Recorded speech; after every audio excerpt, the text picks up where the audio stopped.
నమస్కారం ETV news కు స్వాగతం ముఖ్యాంశాలు అమెరికా 47వ అధ్యక్షుడిగా డొనాల్డ్ ట్రంప్ ప్రమాణ స్వీకారం క్యాపిటల్ హిల్ భవనంలో అట్టహాసంగా కార్యక్రమం హాజరైన అతిరథ మహారథులు అమెరికాలో స్వర్ణయుగం మొదలైందన్న ట్రంప్ సరిహద్దుల్లో అత్యయిక పరిస్థితి విధిస్తానని ప్రకటన మూడో ప్రపంచ యుద్ధాన్ని నివారిస్తానని హామీ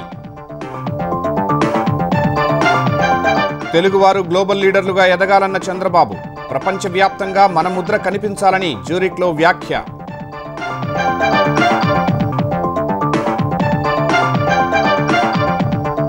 నేడు దావోస్లో రేవంత్ రెడ్డి బృందం పర్యటన పారిశ్రామికవేత్తలతో భేటీ తెలంగాణలోని పెట్టుబడుల అవకాశాలు వివరించనున్న సీఎం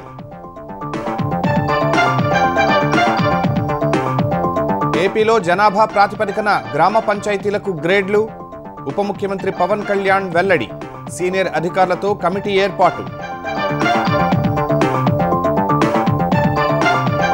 తెలంగాణలో నేటి నుంచి 24 వరకు గ్రామ వార్డు సభలు రేషన్ కార్డులు ఇందిరమ్మ ఇళ్ల లబ్ధిదారుల ఎంపిక కొత్తగా దరఖాస్తులు చేసుకునే అవకాశం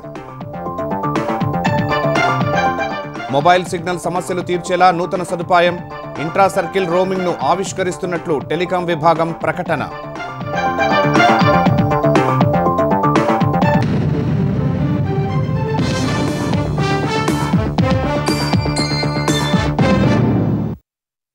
అమెరికా 47వ అధ్యక్షుడిగా డొనాల్డ్ ట్రంప్ ప్రమాణం చేశారు అతిరథ మహారథుల సమక్షంలో ట్రంప్తో సుప్రీంకోర్టు ప్రధాన న్యాయమూర్తి ప్రమాణం చేయించారు క్యాపిటల్ హిల్ భవనంలో ట్రంప్ ప్రమాణ స్వీకార కార్యక్రమం కన్నుల పండుగగా జరిగింది అమెరికాలో ఇప్పుడిక స్వర్ణయుగం మొదలవుతుందని ట్రంప్ ప్రకటించారు అగ్రరాజ్యం పేరు ప్రఖ్యాతలను నిలబెట్టేందుకు అమెరికా ప్రజలంతా కలిసి రావాలని పిలుపునిచ్చారు సరిహద్దులను రక్షిస్తానని నేరగాళ్లను అమెరికా గడ్డ నుంచి బయటకు పంపుతానని ప్రమాణ స్వీకారం తర్వాత ట్రంప్ ప్రకటించారు అమెరికా అధ్యక్షుడిగా రెండోసారి డొనాల్డ్ ట్రంప్ ప్రమాణ స్వీకారం ఘనంగా జరిగింది వాషింగ్టన్ డీసీ క్యాపిటల్ హిల్ భవనంలో అమెరికా 47వ అధ్యక్షుడిగా ఆ దేశ సుప్రీంకోర్టు ప్రధాన న్యాయమూర్తి జస్టిస్ జాన్ రాబర్ట్స్ ట్రంప్తో ప్రమాణ స్వీకారం చేయించారు తమ కుటుంబ బైబిల్ను 1961లో అమెరికా అధ్యక్షుడిగా అబ్రహం లింకన్ ప్రమాణం చేసినప్పటి బైబిల్ను చేతబట్టుకుని ట్రంప్ ప్రమాణం చేశారు అంతకుముందు తొలుత ఉపాధ్యక్షుడు జేడీ వాన్స్ భార్య ఉషా పిల్లల సమక్షంలో అమెరికా ఉపాధ్యక్షుడిగా ప్రమాణం చేశారు అమెరికా సుప్రీంకోర్టు అదనపు న్యాయమూర్తి జేడీ వాన్స్తో ప్రమాణం చేయించారు ట్రంప్ ప్రమాణ స్వీకారం చేసిన వెంటనే క్యాపిటల్ హిల్ భవనం వెలుపల శతఘ్నుల్ని పేల్చారు అనంతరం రొటుండా హాల్లో జాతీయ గీతం ఆలపించారు అధ్యక్షుడిగా ప్రమాణం చేసిన ట్రంప్నకు మాజీ అధ్యక్షుడు జో బైడెన్ ఇతర ప్రముఖులు అభినందనలు చెప్పారు ప్రమాణ స్వీకార కార్యక్రమంలో ట్రంప్ కుటుంబ సభ్యులు స్నేహితులు మాజీ అధ్యక్షుడు పలు దేశాల దౌత్యవేత్తలు అధికారులు పాల్గొన్నారు భారత్ తరపున విదేశాంగ మంత్రి జయశంకర్ హాజరయ్యారు Reliance Industries chairman Mukesh Ambani దంపతులు కూడా పాల్గొన్నారు Elon Musk Mark Zuckerberg Jeff Bezos Sam Altman Sundar Pichai హాజరయ్యారు అనంతరం ప్రసంగించిన ట్రంప్ అమెరికాలో స్వర్ణయుగం ప్రారంభమైందని చెప్పారు అమెరికాలో నేర ఘటనలు తగ్గించాల్సిన అవసరముందని శాంతి భద్రతల విషయంలో మరింత కఠినంగా ఉండాలన్నారు తీవ్రవాద కార్యకలాపాల్ని ఎంతమాత్రమూ సహించేది లేదన్నారు అమెరికా దక్షిణ సరిహద్దుల్లో అత్యయిక పరిస్థితి విధిస్తామని చెప్పారు అక్రమ వలసలు అరికట్టేందుకు సత్వర చర్యలు చేపడతామన్నారు అమెరికాలోకి నేరగాళ్లు రాకుండా కఠిన చర్యలు తీసుకుంటామని నేరాలు చేసే ముఠాలతో కఠినంగా వ్యవహరిస్తామన్నారు The golden age of America begins right now. From this day forward, our country will flourish and be respected again all over the world. During every single day of the Trump administration, I will very simply put America first. Our sovereignty will be reclaimed. Our safety will be restored. The scales of justice will be rebalanced. The vicious, violent, and unfair weaponization of the Justice Department and our government will end. America will soon be greater, stronger, and far more exceptional than ever before. అమెరికాను మళ్లీ గొప్పగా నిలిపేందుకే కాల్పుల ఘటన నుంచి తనను దేవుడు కాపాడాడని Trump చెప్పారు విద్యారంగంలో అనేక సంస్కరణలు రావాల్సి ఉందని వాటిని త్వరలోనే తీసుకొస్తామని ట్రంప్ అన్నారు ఎలక్ట్రిక్ వాహనాల తయారీలో అమెరికాను అగ్రస్థానంలో నిలుపుతామన్నారు పర్యావరణ పరిరక్షణ దిశగా అనేక చర్యలు తీసుకుంటామని చెప్పారు న్యాయం అందజేయడంలో సంతులనం సాధిస్తామన్నారు A short time from now, we are going to be changing the name of the Gulf of Mexico to the Gulf of America, and Panama's promise to us has been broken. The purpose of our deal and the spirit of our treaty has been totally violated. American ships are being severely overcharged and not treated fairly in any way. And above all, China is operating the Panama Canal, and we didn't give it to China. We gave it to Panama, and we're taking it back. ప్రమాణ స్వీకారానికి ముందు Joe Biden ఇచ్చిన తేనీటి విందులో Donald Trump దంపతులు పాల్గొన్నారు. అధికార మార్పిడిలో భాగంగా ఎన్నో ఏళ్ల నుంచి ఈ కార్యక్రమాన్ని నిర్వహిస్తున్నారు. తేనీటి విందు అనంతరం బైడెన్, కమలా హ్యారిస్తో కలిసి క్యాపిటల్ హిల్ కు ట్రంప్ చేరుకున్నారు. అట్టహాసంగా జరిగిన వేడుకను తిలకించడానికి పెద్ద సంఖ్యలో వచ్చిన ట్రంప్ అభిమానులు చివరకు ప్రత్యక్ష ప్రసారంతో సరిపెట్టుకోవాల్సి వచ్చింది. అమెరికా 47వ అధ్యక్షుడిగా ప్రమాణ స్వీకారం చేసిన ట్రంప్నకు ప్రధాని నరేంద్ర మోదీ శుభాకాంక్షలు తెలిపారు. ఈ మేరకు ఎక్స్లో పోస్ట్ చేసిన ప్రధాని అమెరికా అధ్యక్షుడిగా ప్రమాణ స్వీకారం చేసిన ప్రియమిత్రుడు డొనాల్డ్ ట్రంప్నకు అభినందనలు అని పేర్కొన్నారు. ఇరు దేశాల ప్రయోజనాలు, ప్రపంచానికి మంచి భవిష్యత్తును అందించడానికి మీతో కలిసి పనిచేయడానికి ఎదురుచూస్తున్నానని తెలిపారు. ట్రంప్ పదవీకాలం విజయవంతంగా కొనసాగాలని ఆకాంక్షించారు. తెలుగువారు గ్లోబల్ లీడర్లుగా ఎదగాలని ముఖ్యమంత్రి చంద్రబాబు ఆకాంక్షించారు. ప్రపంచవ్యాప్తంగా తెలుగువారి ముద్ర కనిపించాలని ఉద్ఘాటించారు. కర్మభూమిలో ఉన్న జన్మభూమికి సహకరించాలని ఐరోపా దేశాల తెలుగువారి సమావేశంలో పిలుపునిచ్చారు. ప్రపంచ దేశాల ఆర్థిక సదస్సులో పాల్గొనేందుకు దావోస్కు వెళ్లిన ముఖ్యమంత్రి చంద్రబాబు స్విట్జర్లాండ్లోని జ్యూరిక్లో స్విస్ తెలుగు డయాస్పోరా నిర్వహించిన సమావేశంలో పాల్గొన్నారు. ఐరోపాలోని 12 దేశాల్లో నివసిస్తున్న తెలుగు ప్రజలు సమావేశానికి హాజరయ్యారు. ఐరోపాలోని తెలుగువారికి ఉన్న అవకాశాలపై రూపొందించిన పుస్తకాన్ని సీఎం ఆవిష్కరించారు.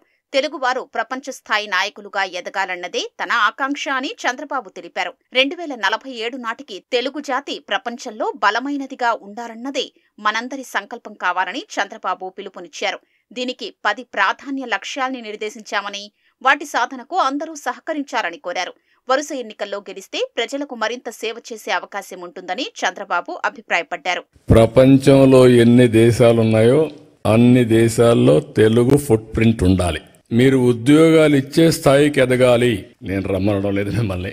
ఇంకా ఎక్స్పాండ్ కావాలని కోరుకుంటున్నా. గ్లోబల్ లీడర్స్ కావాలనుకున్నా. తెలుగు వాళ్ళందరూ ప్రపంచం అంతా ఉండాలి. కర్మభూమికి మీరు సహకరించాలి. మీకు అవకాశం కల్పించింది జన్మభూమి. రెండు కూడా బ్యాలెన్స్ చేయాలని మరొక్కసారి మిమ్మల్ని అందరినీ కోరుకుంటున్నా. చేస్తారని చెప్పి కూడా నేను ఆశిస్తున్నా.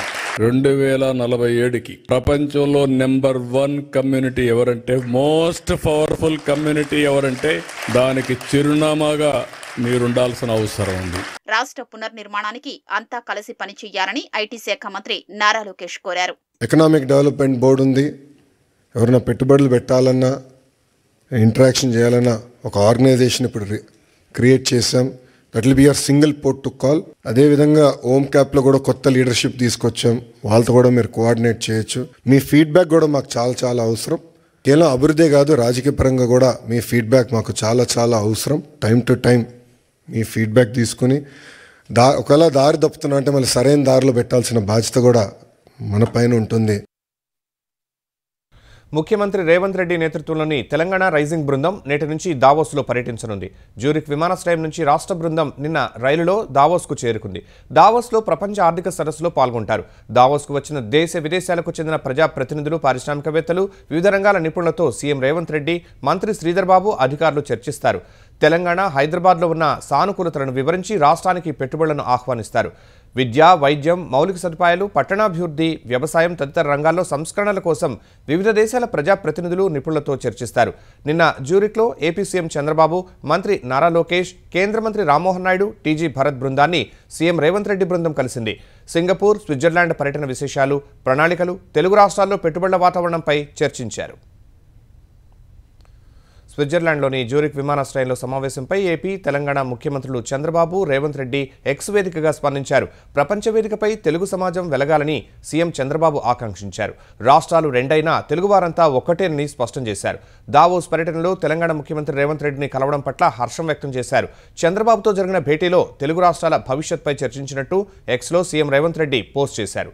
తెలుగు రాష్ట్రాల అభ్యున్నతికి పరస్పరం అభిప్రాయాలు పంచుకున్నామని తెలిపారు.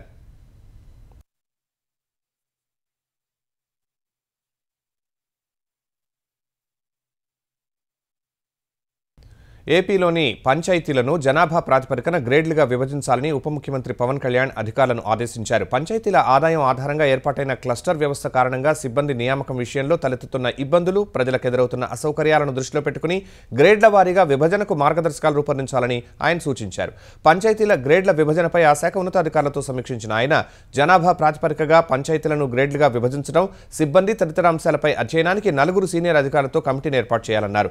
జిల్లాను యూనిట్గా చేసుకుని పంచాయతీల ఆదాయం, జనాభా ప్రాతిపదికగా కలెక్టర్లు ఇచ్చే నివేదికలను కమిటీ పరిశీలించాక గ్రేడ్ల విభజనకు ప్రభుత్వానికి సిఫార్సు చేయాలని సూచించారు. ప్రభుత్వ ఆమోదం పొందిన తర్వాత పంచాయతీలకు గ్రేడ్లు, సిబ్బంది కేటాయింపు నిర్ణయిస్తామని తెలిపారు. ఈ గ్రేడ్ల విధానంతో గ్రామాల్లో తాగునీటి సరఫరా, వీధి దీపాల నిర్వహణ, అంతర్గత రోడ్ల నిర్మాణం, పారిశుధ్యం మొదలైన పనులకు తగినంత సిబ్బంది అందుబాటులో ఉంటారన్నారు. వైకాపా ప్రభుత్వం పంచాయతీల ఆదాయం ఆధారంగా నిర్ణయించిన క్లస్టర్ విధానంతో ఆదాయం ఎక్కువగా ఉన్న పంచాయతీల్లో జనాభా తక్కువగాను, ఆదాయం తక్కువగా ఉన్న వాటిలో జనాభా ఎక్కువగాను ఉందన్నారు. అశాస్త్రీయంగా చేసిన క్లస్టర్ విధానంలో మార్పులు చేసే క్రమంలో ప్రజలందరికీ ప్రయోజనకరంగా పంచాయతీలను గ్రేడ్లుగా విభజిస్తున్నామని పవన్ కళ్యాణ్ వివరించారు. కొత్త పథకాల అమలు కోసం నేటి నుంచి తెలంగాణ వ్యాప్తంగా గ్రామ, వార్డు సభలు జరగనున్నాయి. ఈ నెల 24 వరకు సభలు నిర్వహించి లబ్ధిదారుల ఎంపిక కోసం తుది కసరత్తు జరగనుంది. సభల్లో కుటుంబ సభ్యులు, ఆధార్ తదితర వివరాలతో కొత్తగా దరఖాస్తులను స్వీకరిస్తారు. రేషన్ కార్డులు, ఇందిరమ్మ ఇళ్ల కోసం గతంలో దరఖాస్తు చేసుకోని వారు సభల్లో ఇవ్వొచ్చని రాష్ట్ర ప్రభుత్వం ప్రకటించింది. ఈ నెల 26 నుంచి రైతు భరోసా, ఇందిరమ్మ ఆత్మీయ భరోసా సహా 4 కొత్త పథకాలకు ప్రభుత్వం శ్రీకారం చుట్టనుంది. ఈ నెల 26 నుంచి అమలు చేయనున్న ఇందిరమ్మ ఇల్లు, రేషన్ కార్డులు, రైతు భరోసా, ఇందిరమ్మ ఆత్మీయ భరోసా పథకాల లబ్ధిదారుల కోసం నేటి నుంచి తుది కసరత్తు జరగనుంది. ఆ 4 పథకాల అమలు ప్రక్రియలో భాగంగా ఇవాల్టి నుంచి ఈ నెల 24 వరకు గ్రామ, వార్డు సభలు నిర్వహించనున్నారు. పంచాయతీల్లో గ్రామ సభలు, నగరాల్లో, పట్టణాల్లో వార్డు సభలు నిర్వహిస్తారు. రేషన్ కార్డులు, ఇందిరమ్మ ఇళ్ల కోసం ప్రజాపాలన దరఖాస్తులో పేర్కొన్న వారి నుంచి కుటుంబ సభ్యులు ఆధార్, ఫోన్ నెంబర్, కులం, చిరునామా వివరాలతో కొత్తగా దరఖాస్తులు స్వీకరిస్తారు. ఇందిరమ్మ ఇల్లు, కొత్త రేషన్ కార్డులు, ఇప్పుడున్న కార్డుల్లో కొత్త పేర్లు చేర్చడం కోసం గతంలో దరఖాస్తు చేసుకోకపోతే గ్రామ, వార్డు సభల్లో సమర్పించవచ్చని ప్రభుత్వం తెలిపింది. రైతు భరోసా పథకంలో పంట పెట్టుబడి సాయం కోసం ఎకరానికి ఏటా 12,000ను 2 విడతల్లో చెల్లించాలని ప్రభుత్వం నిర్ణయించింది. పంట వేసినా వేయకున్నా సాగుయోగ్యమైన భూములన్నింటికీ రైతు భరోసా ఇవ్వనున్నట్లు ప్రభుత్వం తెలిపింది. అయితే సాగుయోగ్యం కాని భూములకు పథకం వర్తించదని స్పష్టం చేసింది. ఆ భూములను గుర్తించేందుకు వ్యవసాయ, రెవెన్యూ, నీటిపారుదల, పంచాయతీరాజ్ శాఖల అధికారులతో కూడిన బృందాలు క్షేత్రస్థాయిలో పర్యటించనున్నాయి. ఇప్పటికే గుర్తించిన అర్హుల ముసాయిదా జాబితాను గ్రామ, వార్డు సభల్లో వెల్లడించి అభ్యంతరాలు స్వీకరిస్తారు. రాష్ట్ర వ్యాప్తంగా సుమారు 60 లక్షల మంది రైతు భరోసా పథకానికి అర్హులైనట్లు వ్యవసాయ శాఖ అంచనా వేస్తోంది. భూమి లేని పేద కూలీల కోసం ఇందిరమ్మ ఆత్మీయ భరోసా పేరిట ఏడాదికి 12,000 రూపాయలు 2 విడతల్లో ఇవ్వాలని ప్రభుత్వం నిర్ణయించింది. రాష్ట్ర వ్యాప్తంగా 48,13,966 జాబ్ కార్డులుంటే ఏడాదిలో కనీసం ఒక్కరోజు ఉపాధి హామీ పనికి వెళ్లని వారు 22,64,000 మంది ఉన్నట్లు గుర్తించారు. కనీసం 20 రోజులు పనిచేసిన వారు 17,26,000 మంది ఉన్నా వారిలో 11 లక్షల మందికి సొంత భూమి ఉన్నట్లు తేలింది. మిగతా 6 లక్షల మందిని అర్హులుగా ప్రాథమికంగా గుర్తించారు. అర్హులు, అనర్హుల వివరాలను గ్రామ సభల్లో వెల్లడించి అభ్యంతరాలను స్వీకరించి జాబితా ఖరారు చేస్తారు. రేషన్ కార్డుల లబ్ధిదారుల ఎంపిక నేటి నుంచి గ్రామ, వార్డు సభల్లో జరగనుంది. సుమారు 41 లక్షల కొత్త కార్డులు ఇవ్వాలని ప్రభుత్వం ప్రాథమికంగా గుర్తించింది. ఇటీవల నిర్వహించిన సమగ్ర కులగణన ప్రకారం 6,68,309 కుటుంబాల్లోని 11,65,052 మందికి రేషన్ కార్డులు లేవని గుర్తించారు. ప్రజాపాలన, ప్రజావాణిలో 18,76,000 దరఖాస్తులు వచ్చాయి. రేషన్ కార్డుల్లో కొత్త పేర్లు చేర్చేందుకు ఇప్పటికే 12,07,895 దరఖాస్తులు పెండింగ్లో ఉన్నాయి. వాటన్నింటినీ గ్రామ, వార్డు సభల్లో ప్రదర్శించి అభ్యంతరాలు స్వీకరించి లబ్ధిదారులను ఎంపిక చేస్తారు. గతంలో దరఖాస్తు చేసుకోని వారు రేషన్ కార్డు కోసం గ్రామ, వార్డు సభల్లో దరఖాస్తు చేసుకోవచ్చునని సీఎస్ తెలిపారు. ఇందిరమ్మ ఇండ్ల లబ్ధిదారుల ఎంపిక ప్రక్రియ గ్రామ, వార్డు సభల్లో కొలిక్కి రానుంది. తొలి విడతలో స్థలమున్న వారికి ఇంటి నిర్మాణం కోసం 5 లక్షలు మంజూరు చేయాలని ప్రభుత్వం నిర్ణయించింది. అయితే స్థలం లేని అర్హుల జాబితా ఖరారు చేసే ప్రక్రియ కొన్నాళ్లుగా సాగుతోంది. ప్రజాపాలనలో రాష్ట్ర వ్యాప్తంగా సుమారు 80 లక్షల మంది ఇందిరమ్మ ఇళ్ల కోసం దరఖాస్తు చేసుకున్నారు. కేంద్ర పథకానికి అనుగుణంగా రూపొందించిన మొబైల్ యాప్లో దరఖాస్తుదారుల వివరాలు సేకరిస్తున్నారు. గ్రామాల్లో సర్వే ముగిసినా జీహెచ్ఎంసీ, వరంగల్, ఖమ్మం వంటి ప్రాంతాల్లో పూర్తి కాలేదు. ఇప్పటి వరకు జరిగిన సర్వే ప్రకారం సుమారు 31 లక్షల మందిని అర్హులుగా గుర్తించారు. వారిలో 18 లక్షల మందికి సొంత ఇంటి స్థలం ఉంటే సుమారు 12 లక్షల మందికి స్థలం లేదు. స్థలం లేని సుమారు 1,00,000 మందికి డబుల్ బెడ్రూమ్ ఇల్లు కేటాయించాలని సర్కార్ భావిస్తోంది. మరో సుమారు 40 లక్షల దరఖాస్తులు ఇంకా పరిశీలన దశలోనే ఉన్నట్లు సమాచారం. ఇందిరమ్మ ఇండ్ల కోసం గతంలో దరఖాస్తు చేసుకుని వారు నేటి నుంచి గ్రామ వార్డు సభల్లో ఇవ్వవచ్చని ప్రభుత్వం తెలిపింది. సర్వే పూర్తి కానివి కొత్తగా వచ్చే దరఖాస్తులను పరిశీలించిన తర్వాతే ఇందిరమ్మ ఇళ్ల లబ్ధిదారుల తుది జాబితా ఖరారు చేసే అవకాశముంది. అయితే ఈ నెల 26న లాంఛనంగా ఇళ్ల నిర్మాణం ప్రారంభించేందుకు ఎలాంటి అభ్యంతరాలు లేని అర్హులను కొంతమందిని ఖరారు చేసే అవకాశముంది. తెలంగాణ ప్రాజెక్టులకు ఆర్థిక సాయం, అనుమతులకు సహకరించాలని కేంద్ర మంత్రి కిషన్ రెడ్డిని ఉప ముఖ్యమంత్రి భట్టి విక్రమార్క కోరారు. ఒడిశాలోని కోణార్క్లో జరుగుతున్న జాతీయ గనుల శాఖ మంత్రుల సదస్సుకు వెళ్లిన భట్టి విక్రమార్క అక్కడ కిషన్ రెడ్డిని కలిసి లేఖ ఇచ్చారు. 1,63,000 కోట్ల రూపాయలతో కూడిన 10 ప్రధాన ప్రాజెక్టుల విషయంలో జోక్యం చేసుకోవాలని కోరుతూ లేఖ ఇచ్చారు. RRR, రేడియల్ రోడ్లు, మెట్రో రైల్, మూసీ అభివృద్ధి, Hyderabad sewerage master plan, Warangal భూగర్భ డ్రైనేజీ వంటి అంశాల్లో కేంద్రం నుంచి అనుమతులు, నిధులు వచ్చేలా సహకరించాలని భట్టి లేఖలో కోరారు. మూసీ రివర్ ఫ్రంట్ అభివృద్ధి ప్రాజెక్టు అంచనా వ్యయం 14,100 కోట్లుగా లేఖలో ప్రస్తావించారు. మెట్రో 2వ దశ ప్రాజెక్టును కేంద్ర రాష్ట్ర ప్రభుత్వాలు సమాన భాగస్వామ్యంతో చేపట్టాలని కోరారు. బాపు ఘాటు వద్ద గాంధీ సరోవర్ అభివృద్ధి చేపట్టనున్నట్టు తెలిపారు. ప్రాజెక్టుకు అవసరమైన రక్షణ శాఖ భూములు అప్పగించడంతో పాటు ఆర్థిక సాయం చేయాలని భట్టి విక్రమార్క కోరారు. సుమారు 7,440 కోట్ల రూపాయలతో చేపట్టున్న గోదావరి మూసీ నదుల అనుసంధానాన్ని అమృత్ 2.0లో చేర్చాలని లేఖలో ప్రస్తావించారు. గోదావరి వ్యాలీలోని బొగ్గు గనులన్నీ సింగరేణి కాలరీస్కు కేటాయించాలని కోరారు. హైదరాబాద్లో సెమీకండక్టర్ మిషన్ను ఏర్పాటు చేయాలన్నారు. పత్తి కొనుగోళ్ల లక్ష్యం పూర్తి చేయాలని తెలంగాణ వ్యవసాయ శాఖ మంత్రి తుమ్మల నాగేశ్వరరావు అధికారులను ఆదేశించారు. రాష్ట్రంలో 25 లక్షల మెట్రిక్ టన్నుల పత్తి సేకరణ లక్ష్యంగా పెట్టుకోగా 18 లక్షల టన్నులను మద్దతు ధరకు సేకరించినట్టు అధికారులు తెలిపారు. ఇంకా రైతుల వద్ద మిగిలి ఉన్న పంటను వెంటనే సేకరించాలని ఆదేశించారు. ప్రతి మార్కెట్ కార్యదర్శి పత్తి సేకరణే కాకుండా ప్రతిరోజు మార్కెట్లకు వచ్చే వివిధ రకాల పంటల ఉత్పత్తుల అమ్మకాల్లో రైతుల పక్షాన ఉండి గిట్టుబాటు ధర కల్పనలో చొరవ చూపాలని తుమ్మల ఆదేశించారు. సచివాలయంలో వ్యవసాయ మార్కెటింగ్ శాఖ కార్యకలాపాలపై సమీక్షించిన తుమ్మల మార్కెటింగ్ శాఖ ద్వారా చేపట్టిన పనుల పురోగతిపై ఆరా తీశారు. జిల్లాల్లో వ్యవసాయ మార్కెట్ యార్డుల వారీగా పనుల పురోగతి, పత్తి, మిర్చి, ఇతర పంటల కొనుగోళ్లపై వివరాలు అడిగి తెలుసుకున్నారు. సామాజిక మాధ్యమాల్లో వ్యవసాయ మార్కెట్ల యార్డులపై ఏమైనా వార్తలు వచ్చినప్పుడు స్పందించాల్సిన బాధ్యత ఉందని, ఒకవేళ పరిష్కారం వారి స్థాయిలో లేనట్లయితే ప్రభుత్వం దృష్టికి తేవాలని సూచించారు. కింది స్థాయి నుంచి ఉన్నత స్థాయి వరకు ఉద్యోగులంతా సమన్వయంతో పనిచేసినప్పుడే రైతులకు ప్రయోజనం కలుగుతుందని చెప్పారు. వాట్సాప్ గవర్నెన్స్ సేవలు త్వరలోనే ప్రజలకు అందించేందుకు ప్రభుత్వం సిద్ధంగా ఉందని ఏపీ సీఎస్ విజయానంద్ తెలిపారు. సచివాలయంలోని ఆర్టీజీఎస్ కార్యాలయంలో అధికారులతో సమీక్ష నిర్వహించిన సీఎస్ వాట్సాప్ ద్వారా ప్రజలకు త్వరలోనే జనన మరణ ధృవీకరణ పత్రాలు పొందే సదుపాయం కల్పిస్తున్నామని వెల్లడించారు. దీనికి సంబంధించిన కార్యాచరణలో భాగంగా ఈ నెలలో తెనాలిలో ప్రయోగాత్మకంగా ఈ ప్రక్రియను పరిశీలించనున్నట్లు వివరించారు. అధికారులు ఈ ప్రక్రియను వేగవంతం చేయాలని ఆదేశాలు జారీ చేశారు. క్షేత్రస్థాయిలో ఎలాంటి ఇబ్బందులు లేకుండా ఈ సేవలను పకడ్బందీగా ప్రజలకు అందించేలా చర్యలు తీసుకోవాలన్నారు. వాట్సాప్ ద్వారా ఈ సర్టిఫికెట్ల జారీ కొరకు ఆర్టీజీఎస్ ప్రత్యేకంగా ఏపీ సివిల్ రిజిస్ట్రేషన్ సిస్టమ్ పేరిట ఒక పోర్టల్ను రూపొందించామన్నారు.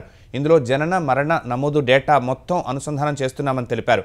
డేటా లేక్ ఏర్పాటు పనులు కూడా చురుగ్గా నిర్వహిస్తున్నామని అధికారులు తెలిపారు. జనన మరణ ధృవీకరణ పత్రం జనరేట్ అయితే ఆ వెంటనే సంబంధిత పౌరుల వాట్సాప్నకు సందేశం పంపడంతో పాటు ఆ వెంటనే వాట్సాప్ ద్వారానే ఈ పత్రాలు డౌన్లోడ్ చేసుకునే సదుపాయం కూడా కల్పిస్తున్నామని చెప్పారు. ఏపీ ప్రభుత్వం 25 మంది ఐఏఎస్ అధికారులని బదిలీ చేసింది. వారిలో కొందరిని ఇప్పుడున్న పోస్టుల్లోనే కొనసాగిస్తూ అదనపు బాధ్యతలు అప్పగించింది. సీనియర్ ఐఏఎస్ అధికారి సాయి ప్రసాద్ను ముఖ్యమంత్రి ఎక్స్ అఫీషియో ప్రత్యేక ప్రధాన కార్యదర్శిగా నియమించింది. ఆర్థిక శాఖ ముఖ్య కార్యదర్శిగా ఉన్న పీయూష్ కుమార్ నుంచి ముఖ్యమంత్రికి ముఖ్య కార్యదర్శి పోస్టును తప్పించారు. ప్రణాళిక శాఖ ముఖ్య కార్యదర్శి పోస్టును అదనపు బాధ్యతగా ఆయన నిర్వహిస్తారు. రాజధాని అమరావతి నిర్మాణం దృష్ట్యా అత్యంత కీలకమైన సిఆర్డీఏ కమిషనర్ స్థానం నుంచి కాటనేని భాస్కర్ని బదిలీ చేసి కె కన్నబాబును నియమించింది. భాస్కర్కు కీలకమైన ఐటీ, కమ్యూనికేషన్లు, ఆర్టీజీఎస్, గ్రామ వార్డు సచివాలయాల శాఖల బాధ్యత అప్పగించారు. మరికొందరు అధికారులకు సైతం వారు నిర్వహిస్తున్న శాఖలతో పాటు మరికొన్నింటిని పూర్తి అదనపు బాధ్యతల కింద అప్పగించింది. 27 మంది ఐపీఎస్ అధికారులను సైతం ప్రభుత్వం బదిలీ చేసింది. ఏపీ పోలీస్ రిక్రూట్మెంట్ బోర్డు చైర్మన్గా రాజీవ్ కుమార్ మీనాను బదిలీ చేశారు. శాంతి భద్రతల అదనపు డీజీగా ఎన్ మధుసూదన్ రెడ్డిని నియమించారు. ఐజీపీ ఆపరేషన్స్గా సిహెచ్ శ్రీకాంత్ను బదిలీ చేసిన ప్రభుత్వం టెక్నికల్ సర్వీసెస్ ఐజీపీగా అదనపు బాధ్యతలు అప్పగించింది. ఏపీ ఫోరెన్సిక్ ల్యాబ్ డైరెక్టర్గా జి పాలరాజు, ఏపీఎస్పీ బెటాలియన్ల ఐజీపీగా రాజకుమార్ని నియమిస్తూ ఉత్తర్వులు ఇచ్చారు. మొబైల్ సిగ్నల్ సమస్యలకు పరిష్కారంగా ఇంట్రా సర్కిల్ రోమింగ్ ఐసీఆర్ సదుపాయాన్ని దేశంలో ఆవిష్కరిస్తున్నట్లు టెలికాం విభాగం డాట్ ప్రకటించింది. మారుమూల ప్రాంతాల్లోనే కాదు, కొన్ని సందర్భాల్లో నగరాల్లో కూడా మొబైల్ సిగ్నల్ అందడం లేదు. మనం వినియోగిస్తున్న నెట్వర్క్ కాకుండా వేరే నెట్వర్క్ సిగ్నల్ ఉన్నా మనకు ఉపయోగం ఉండదు. ఈ సమస్యకు పరిష్కారంగా ఇంట్రా సర్కిల్ రోమింగ్ సదుపాయాన్ని ఆవిష్కరిస్తున్నట్లు డాట్ తెలిపింది. ఐసీఆర్ ద్వారా జియో, ఎయిర్టెల్, బిఎస్ఎన్ఎల్ వినియోగదారులు తమ సొంత సెల్యులార్ టవర్ల రేంజ్లో లేనప్పటికీ ఇతర టెలికాం నెట్వర్క్లను వినియోగించుకుని 4G సేవలను పొందొచ్చు. డిజిటల్ భారత్ నిధి DBN కింద ఏర్పాటైన టవర్ల ద్వారా ఈ సేవలు అందుతాయి. టెలికాం యాక్ట్ 2023 కింద భారత ప్రభుత్వం ఈ DBN ను ఏర్పాటు చేసింది. టెలికాం సర్వీసెస్ ప్రొవైడర్లైన బిఎస్ఎన్ఎల్, ఎయిర్టెల్, జియో సంస్థలు అన్ని DBN సైట్స్లో ఒకరికొకరు తమ మౌలిక సదుపాయాలను వినియోగించుకోవచ్చని డాట్ వెల్లడించింది. ఇటువంటివి 27,836 సైట్లు ఉన్నాయని, వీటి ద్వారా 35,400 మారుమూల గ్రామాలకు 4G అనుసంధానం లభిస్తుందని వెల్లడించింది. ఏపీ, తెలంగాణకు కృష్ణా జలాల కేటాయింపు సహా ప్రాజెక్టుల స్వాధీనం, టెలిమెట్రీ స్టేషన్ల ఏర్పాటు, నిధుల అంశంపై నేడు కృష్ణానది యాజమాన్య బోర్డు సమావేశం కానుంది. హైదరాబాద్ జల సౌధలో చైర్మన్ అతుల్ జైన్ అధ్యక్షతన జరగనున్న సమావేశానికి బోర్డులో సభ్యులుగా ఉన్న తెలంగాణ, ఆంధ్రప్రదేశ్ ఉన్నతాధికారులు, ఇంజనీర్లు హాజరు కానున్నారు. ప్రస్తుత సంవత్సరానికి 2 రాష్ట్రాల మధ్య కృష్ణా జలాల పంపకాల అంశంపై సమావేశంలో చర్చించనున్నారు. కేంద్ర జలశక్తి శాఖ జారీ చేసిన గెజెట్ నోటిఫికేషన్ అమలు, ఉమ్మడి ప్రాజెక్టుల స్వాధీనం, 2వ దశ టెలిమెట్రీ స్టేషన్ల ఏర్పాటు, బోర్డు నిర్వహణ, 2 రాష్ట్రాల నుంచి బోర్డుకు నిధులు, బడ్జెట్, ఉద్యోగులు, ఇతరత్ర అంశాలను అజెండాలో పొందుపరిచారు. కృష్ణానది యాజమాన్య బోర్డు కార్యాలయం తరలింపు అంశం భేటీలో చర్చకు రానుంది. సాగర్ ప్రాజెక్టు పూర్తి నిర్వహణ తమకే ఉండడంతో పాటు రాయలసీమ ఎత్తిపోతల సహా ఇతర అనుమతులు లేని ప్రాజెక్టుల నిలిపివేతపై చర్చించాలని తెలంగాణ ప్రతిపాదించింది. జల విద్యుత్ ఉత్పత్తి, సుంకిశాల, పాలమూరు, రంగారెడ్డి ప్రాజెక్టులతో పాటు తెలంగాణ కొత్తగా చేపడుతున్న అచ్చంపేట ఎత్తిపోతలు సహా నారాయణపేట, కొడంగల్ ఎత్తిపోతల పనులు నిలిపివేయాలని అజెండాలో ఆంధ్రప్రదేశ్ చేర్చింది.